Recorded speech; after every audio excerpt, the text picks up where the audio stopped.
Standing in the wood heat showroom, and we have moved to the gas division, I guess you would call it, or gas area, where we have some inserts. I'm here with Jamie, and Jamie, bring us up to speed on this particular segment. You're going to how to properly light a pilot.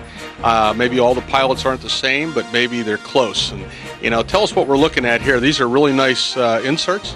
Yes, this is what they call a fireplace insert. This is a Heat and Glow Supreme XT.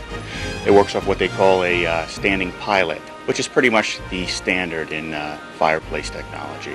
And what you really want to do to light this pilot, should it go out, should you run out of propane, should you turn it off for the summer and forget how to relight it. What you first want to do is take off your decorative front. There's numerous decorative fronts. You want to take it off as so. Get that out of the way.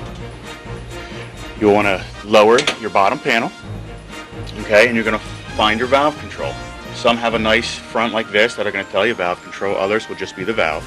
Okay, you're going to start from an off position. What you're then going to do is rotate it to the pilot position. When you reach the pilot position, you will find where it's able to be pushed in. Now, when you push this in, Art, you're releasing gas into the firebox. So when you're going to push this in and hold it, and as you do so, you're going to push your igniter. So you push it in and hold it. Hit your igniter, and you want to view that the pilot is actually lit. And you're going to hold the button down for up to 30 seconds. You're going to ensure that the pilot stays lit when you let go of the button. If it does, you proceed to turn to the on position. Once in the on position, it may need to stay there for up to 30, 60 seconds. Once it's been there and the thermal pile has been heated up, which activates your burner, you can then turn the unit on. And then you can shut your panel, as so, return the front, and then after it's been on for a while, there you go. And what a beautiful fire. One of the nice things about gas is it's so clean, it's so efficient, and it looks so pretty. Anybody can easily start that. It's not really dangerous if you follow those steps, right? That's correct. And one thing I'd like to touch on, Art, is condensation that comes up on the glass. This is common on every fireplace, and it's due to condensation is due to the burning of the gases and the extreme temperature difference inside the firebox and the outside.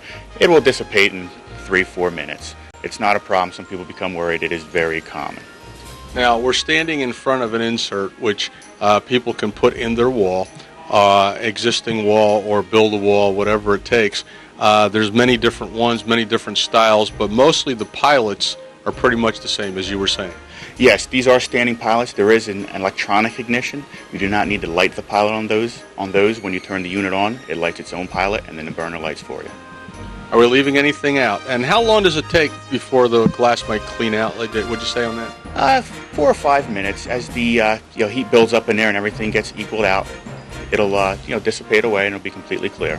But we want to encourage people to understand that is a normal part of the procedure. Yes, that is normal, Art. There's nothing wrong with your fireplace. Okay, how about the height of the flame, things like that? Is that pretty much just automatically a standard thing that happens? Most people have it set for what they usually like, but if you'd like to adjust it, once again, it's down here where your valve control is, and you can see it says low and high, and you would turn it towards your low for a much smaller flame and less heat output, and then you can turn it to high for much more heat and a bigger flame.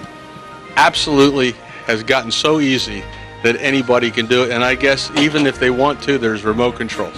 There's also remote controls that will turn it on and off that can control your flame height, and also they basically act as wireless thermostats. You can set it for 70 degrees and it will turn your fireplace on and maintain the temperature at 70 degrees in the home.